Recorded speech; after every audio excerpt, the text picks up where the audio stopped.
Bonjour tout le monde super branché, ici c'est Jérémy 11, de retour pour une nouvelle vidéo de Paris Sportif avec mes 10 pronostics de Serie A pour cette 24e journée. Par contre, c'est super important de liker cette vidéo, cela aide à référencer la chaîne. Alors n'hésitez pas l'équipe à lâcher vos magnifiques likes, je compte sur vous. Et comme toujours, si vous voulez des pronostics chaque semaine sur les différents championnats majeurs, c'est le moment de vous abonner, puisqu'on est super actif en termes de pronostics. Et je vous invite également à visiter mon nouveau e-book dans lequel il y a 10 astuces pour gagner au Paris Sportif. C'est un e-book assez concis et précis dans lequel il y a 10 conseils pratiques pour rester en bénéfice dans le jeu. C'est en un clic l'équipe, le lien pour ce faire se trouve dans la description. Alors comme je le dis si souvent, si vous voulez des pronostics chaque jour, mes petits combinés, c'est super important de nous rejoindre dans notre groupe de Telegram. C'est là-bas qu'on partage tous nos petits combinés. Le premier match de Serie A oppose Roma-Genoa. Après une excellente dynamique, on a une formation de Doma qui monte en puissance. L'équipe retrouve un fond de jeu sensationnel avec un effectif cohérent avec les arrivées de Tammy Abraham, Sergio Oliveira et Maitland. Pour un bilan de 3 victoires consécutives sur les 3 dernières rencontres, il gagne 1-0 Cagliari, 3-1 Lecce et 4-2 Empoli pour une 6e place. Du côté de Genoa, on a une formation mi-forme. Les dernières rencontres sont trop insatisfaisantes avec seulement 3 nuls pour 4 défaites sur les 7 dernières rencontres. Selon moi, la Roma est beaucoup plus favori sans difficulté. Je vous mets Roma gagnant et les côtés à 1,35. On se retrouve avec une belle opposition entre Inter de Milan et Milan AC. Derby super intéressant et qui s'annonce ultra décisif pour la course au titre. Inter est leader au classement avec seulement 3 longueurs d'avance de Milan AC. Alors au niveau de l'état de forme, Inter de Milan connaît des résultats sensationnels et reste sur une bonne dynamique avec 8 matchs sans défaite pour 7 victoires, 1 nul, une formation en pleine forme avec un effectif complémentaire sur le terrain. Et face à Milan, c'est qui malgré 1 nul, 1 défaite, c'est quand même 3 victoires sur les 5 dernières rencontres. Selon moi, on devrait voir un très bon derby. Par contre, je donne un léger avantage aux Interistes. J'opterai pour Inter de Milan au nul et moins 4,5 buts, une belle value à 1,46. Le dernier match de samedi oppose Fiorentina-Lazio. C'est une affiche qui oppose le 7e et le 8e au classement, deux formations avec même quantité de points. Au niveau du rapport de force, on doit s'attendre normalement à une rencontre plutôt équilibrée. On a d'un côté la Fiorentina qui connaît une ascension fulgurante en Serie A après une dynamique plutôt correcte, soit en total 3 nuls, une défaite, une victoire sur les 5 dernières rencontres. Et face à la Lazio qui, à l'instar de la saison passée, connaît des mauvais résultats et présente trop d'irrégularités. Par contre, dans ce match, je leur donne un léger avantage au vu de l'absence de Dusan Vlahovic du côté de Fiorentina.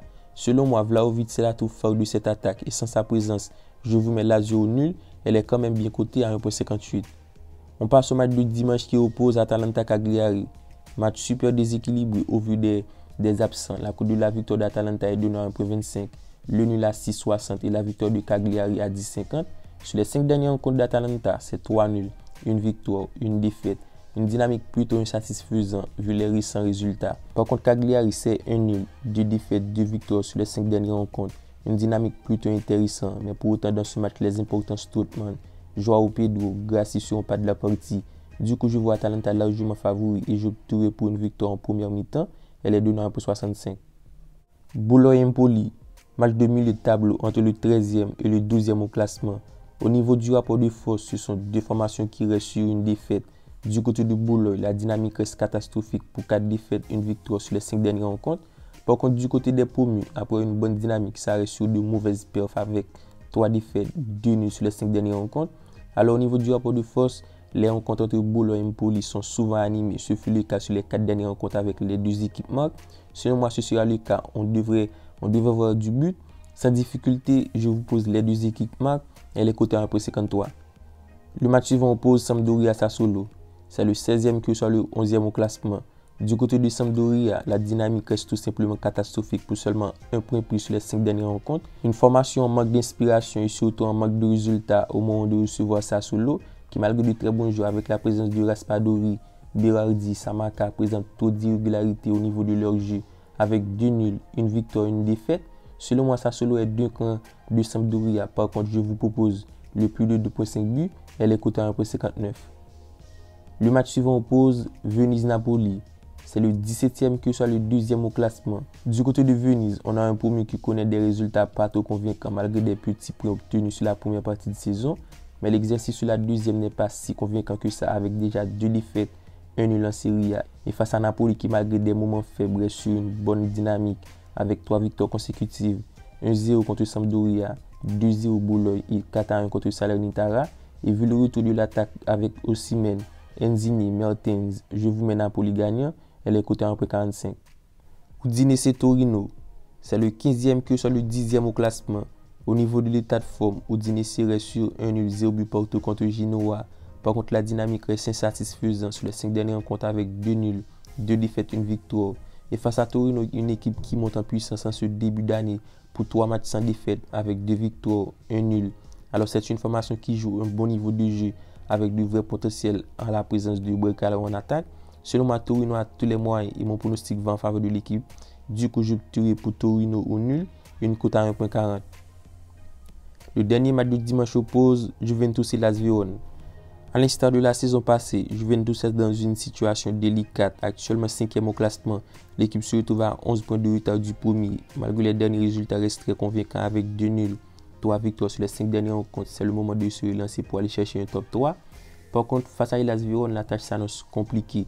On a une équipe de Vérone qui reste sur 3 victoires, 1 nul, 1 défaite et aura à cœur de faire un bon match. Et vu l'absence de certains joueurs clés du côté de Juve, je vois un match assez équilibré. Du coup, j'opterai pour un handicap plus 1,5 Vérone, c'est-à-dire Vérone ne perd pas ou perd par un but d'écart. Elle est cotée à 1,53. Et pour terminer avec notre 10e affiche, Salernitana reçoit Spezia. Match de bas de tableau entre la Lanterne Rouge et le 14e au classement. Du côté de Salernitana, la dynamique reste catastrophique pour 2 défaites consécutives. Et face à Spezia qui reste sur 3 victoires d'affilée, on a une formation en pleine forme. Et selon moi, Spezia devrait s'imposer. Du coup, j'opterai pour Spezia au nul. Elle est cotée à 1,41.